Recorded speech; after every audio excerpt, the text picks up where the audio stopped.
Thank you guys all for joining today. And again, thank you all for being really flexible. I know some of these invites to the trainings feel like they're probably coming super last minute, but that's just the world we're in here at NBRC at the moment. So we really appreciate you being flexible and making time for this. And this will be recorded. So if you do have other staff people who weren't able to make it, this will be going out so they can have access to it. Most of you know me, I'm Sarah Lang. I coordinate between the LDDs and NBRC and put on all these trainings for you guys. And we have two other NBRC staff, Casey and Sarah, if you want to just give a little wave. And they're going to be sort of running the show. They're the brains behind the GMS for the most part, even though they might not want to admit it. They've been putting in a lot of time getting this GMS up and running. And it's, I'm sure you've emailed with Casey about a technical issue of some sort, and he's replied, and it's, been fixed. So I really appreciate their work on this. Keep yourself muted throughout the whole thing. We'll do questions towards the end, but also don't hesitate if you have questions while Casey is presenting to just go ahead and put in the chat, and Sarah's gonna handle that. And I think we'll just jump right into it. Casey, if you want to take over. Thank you so much, Sarah, and thanks again to everyone for being here. I'm going to do a little walkthrough of just the application review piece that is relevant to you as the LDD. Oh, I have a visitor. So we're going to cover how the folks you're working with can associate you as LDDs to their application record, what that looks like in reviewing it. I'm going to pretty much stay out of the actual content of the application itself for the most part. Looks like Sarah D threw a link in the chat to our program areas page that has a lot of great information. It's got links to the program information sessions that dive into that in a little more detail. So hopefully we should just be able to cover our little narrow slice today and get you in and out and on with your day pretty quickly. So to that end, I'm going to dive right in. I'm going to share my screen.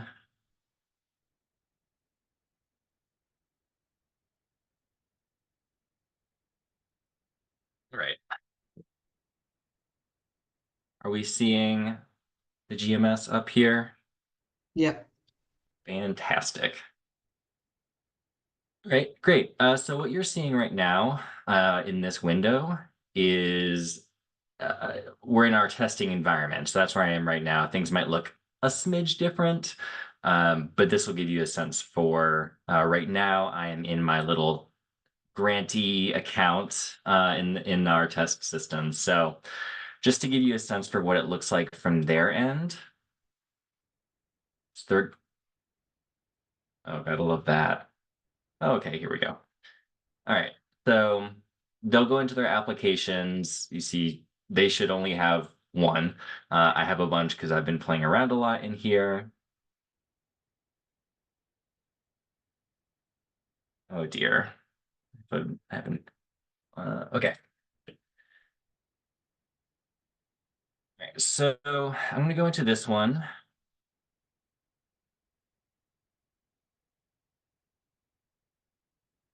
So in their application, they'll start out in the overview, but they'll go to, actually, they'll start here. So what we're going to do is we're going to assign me with my LDD hat on as a contact for this application record. So I would go into associate here. All of the LDDs will be listed in this big drop-down list, so it might just take a sec to find the exact person you're looking for. I'm looking for this one.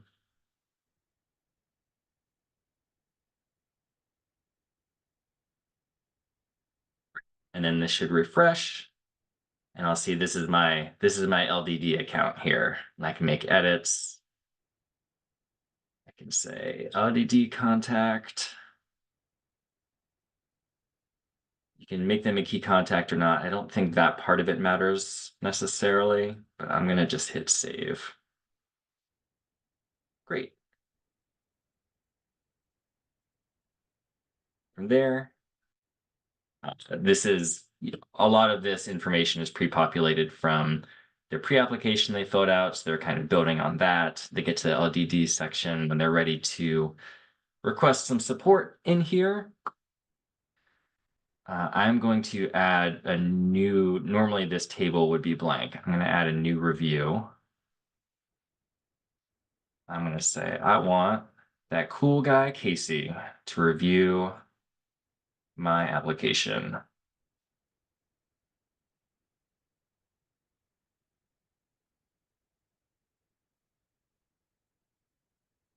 Save. Great. So in that step, I've created a review, but the last thing I need to do is I need to make sure I press this send for review button. And that is how that review ends up in your hands as an LDD.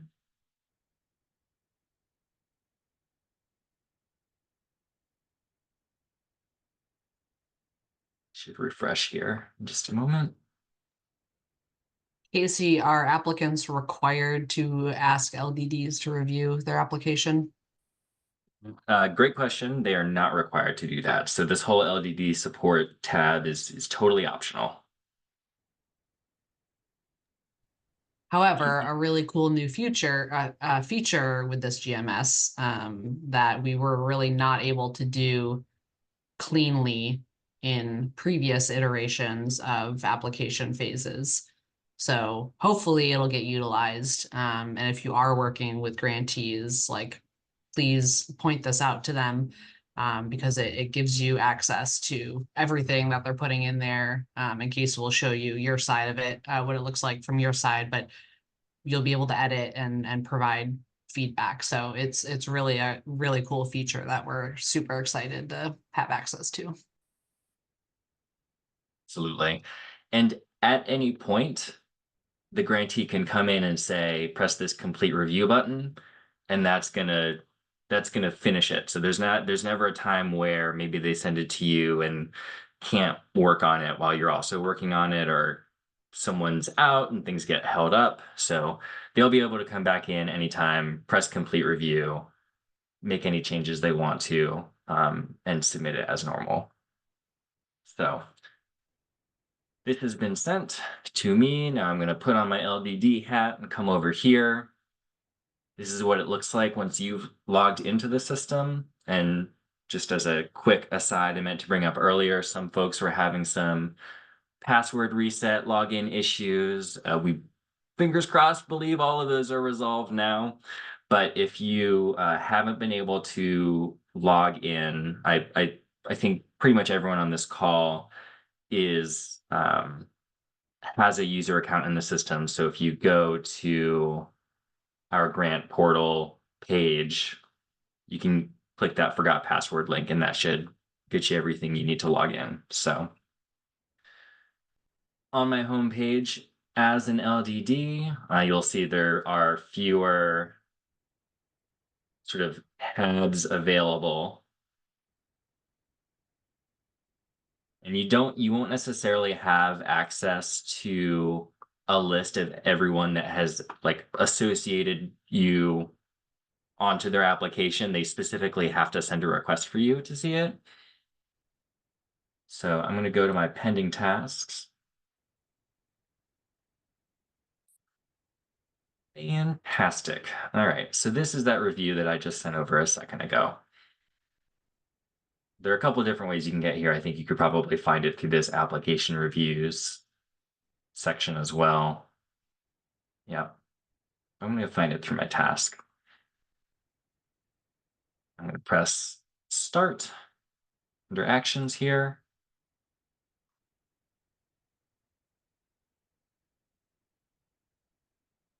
Now, so this is my view of that application that has been sent to me for review. I have access to all of the same information that they put in. I can click edit.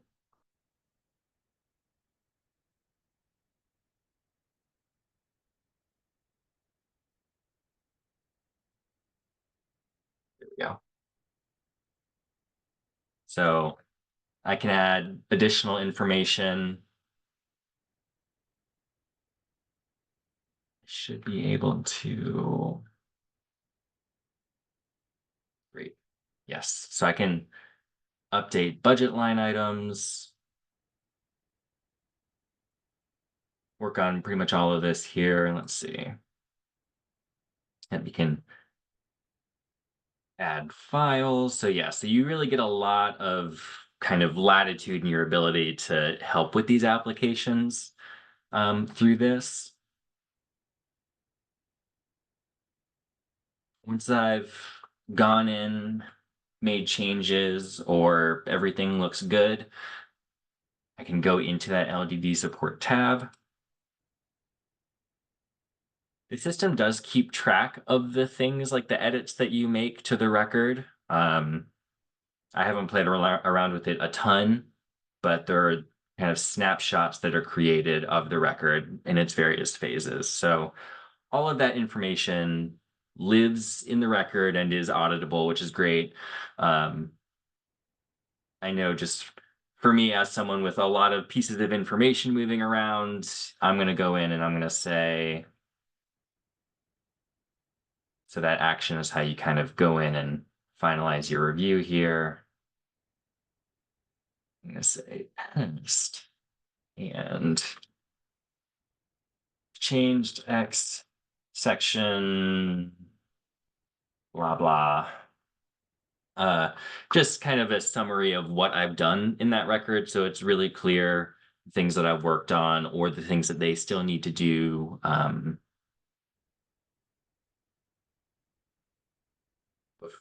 Before I do that,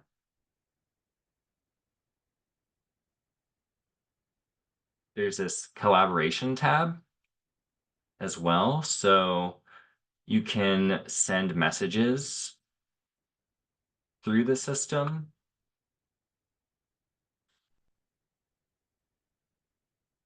And yeah, it'll allow you to send that message in there. So you can work directly in that system. You know, obviously you can send emails outside of it, but it can be helpful to look in that record. And that's something that, you know, we would be able to have access to at NBRC. So for the sake of kind of like troubleshooting things that are coming up, that can be a helpful way just to keep everyone on board and in the loop. So back here.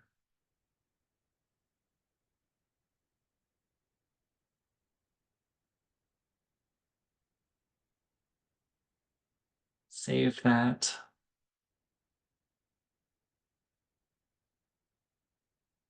Okay. And then finally, I'm going to hit that submit review. Great. I get that little quick confirmation that it was successful. Page refreshes, and now the status of this review changes to submitted. And you just want to make sure that you aren't completing that review, that step that I just did. You know, if you want to kind of do a little bit more of that back and forth, that collaboration tab is a great tool for it. You only get one review essentially, so you don't want to complete it before you've done all the work you need to do. So now, if I were to refresh my page, going back over to the grantee side of things, I can see that this has been reviewed. So, oh, I guess I could resend it. Oh, yes, sorry. I misspoke. I misspoke here. So until the grantee presses that complete for review button, this status will stay and submitted. And then once they hit complete, then it moves on. And that's sort of the end of that review process. So they can actually send it back and forth via this resend for review option. They can expand here. see the comments of it. And they also have access to this history tab too, so they should be able to see the some information about what's been changed, is my understanding. So that's great. I have gotten all the information that I need. I'm going to hit complete review.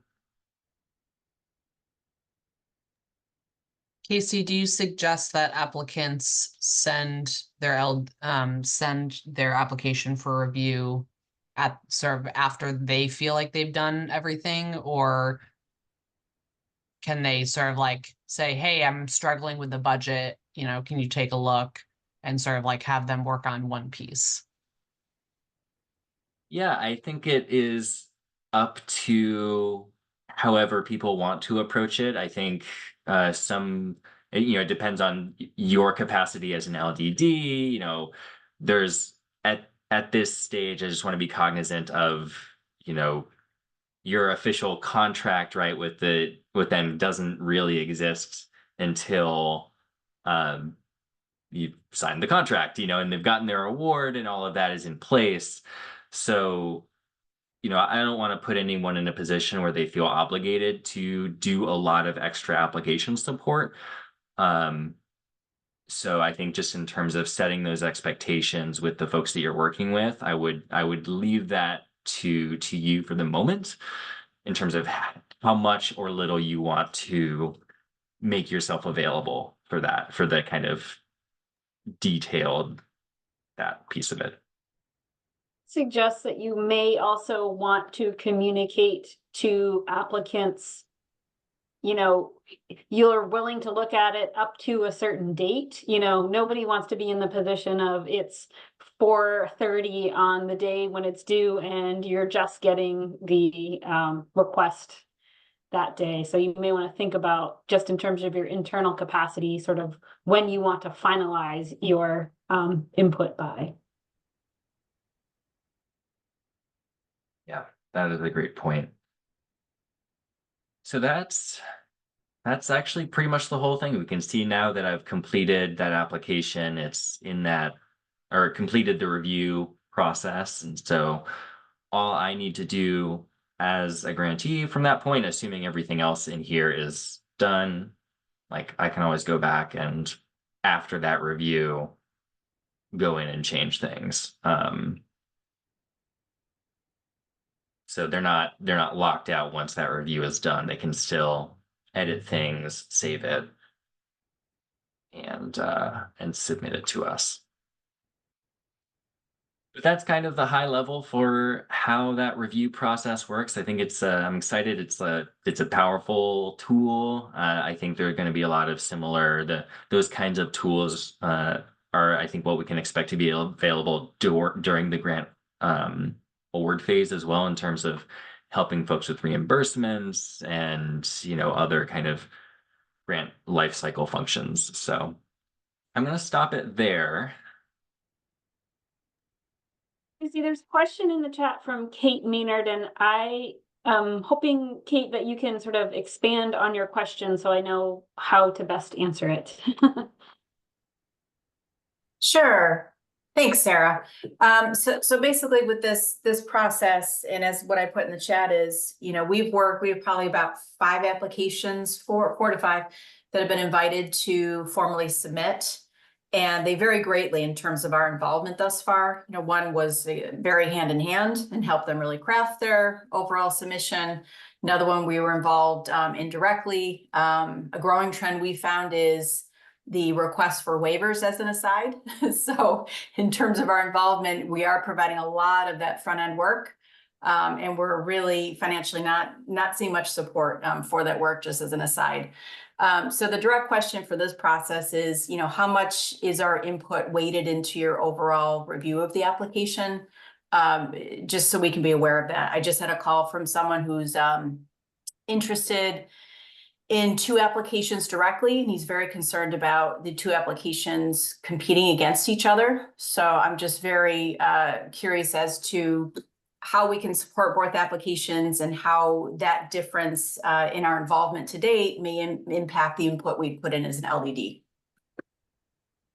So from from the NBRC and state scoring and review perspective, we're not going to be aware of whether or not the grantee sought assistance from their LDD. I would say your efforts and input are really about how you can help the applicant create a complete and competitive proposal for your state. So that's sort of how we how your impact is being measured, is how complete and competitive the project is based on the state scoring. Does that answer your question? I guess to some degree, obviously, we, of course, want to support good projects moving forward, being submitted on behalf of our region. So you're saying just to that role, providing any supplemental information or anything that would further bolster their application is what you're saying for all of them? Yeah, so I would say if the applicant received feedback that their project may not be competitive, and they have those letters and they know what's in the letter. They've been told what they need to focus on from the pre-application to the application stage. You may be able to assist them by providing them with a copy of your state or your region's SEDS or state economic development plan to help them really like draw the line between what you are proposing and what is a state or regional priority, and how to tell the story of how your project advances that. Those are the areas where, aside from just like, is your budget complete? Is your, did you get all these forms? Sort of that sort of more routine review, that substantive review is, I think, what is going to help a project go from being somewhat aligned with NBRC or state priorities to completely aligned. Okay, so we're obviously not aware of what the letters were that went to each applicant. So for example, in my situation, it might be for me then to reach out to those that I haven't worked with thus far and obviously offer support, and then a link to our SEDS, and anything further. If you'd like to talk through what you received as feedback from NBRC, let me know. 100%. Okay. You got it. And Sarah, Elaine, please feel free to add anything to that. I think that about covers it, without going into sort of each specific project or example.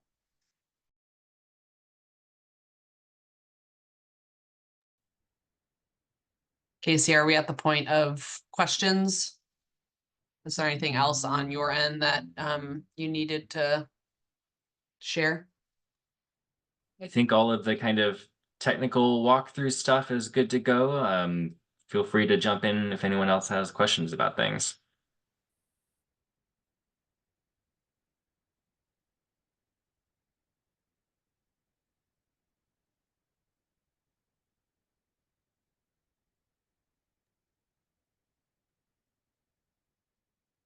I feel like that's a good sign. Well, we can Yes. definitely go ahead. Oh, sorry, Sarah. It's Kate That's okay. again. Go ahead. So I was going to ask, it's not directly related to what Casey you just covered, which was very helpful. Thank you. But it's in general looking at the situation of the applications moving forward. Can you please remind me, are projects assessed and there's two pots of money for infrastructure versus non-infrastructure, or are they competitive against each other from the same pot of money? They compete. There's a single pot of money. So there's not a certain amount set aside for infrastructure and a certain amount set aside for non-infrastructure. Okay, so they're in a sense competing with each other, which, yeah, it was a concern for this particular community, but it is what it is. Okay, thank you. Sarah, we're required though to fund what percentage needs to be infrastructure. So there isn't a pot of money per se, but we do have sort of a a bar Right, I that we believe it need is, to. I believe it's 60%. 60% of our awards need to be for infrastructure. And I think we typically fund more than that historically. Okay, Again, those infrastructure projects have a higher maximum allowed, so those are the $1 million kind of projects versus the non-infrastructure, which have a limit of 500,000. Sarah, I believe it's actually 40%. But Okay. yes, a percentage. 60-40. Yeah. Good question, Kate. Thank you. thanks. So is 40% our infrastructure? It's Of the 40, total? yes. Okay, great, thanks. Yep. Okay. Well, I did want to, if there aren't any other questions, I did just want to touch on, we do have a listening session on Friday. It's optional. It's not one of the required trainings, but we're doing a listening session with our federal co-chair, Chris Saunders, on our strategic plan. So I will put a link to the registration if you are interested in attending that. It is Friday, 10 to 12. Please feel free to join. And I believe that's it. I will send out this recording so you have it on hand in case you need to reference it as those reviews come flying in. Fred. I need some help with login, and your email on this meeting said that apparently I haven't finished my registration, which I was not aware of. So I'm wondering, should I call you or can we stay on when this is Let's done? stay on. Yeah, let's stay on and Thank you. we'll get it solved pretty quickly, I think. Okay, well, thank you, everyone. I really appreciate it and hope to see some or a lot of you on Friday.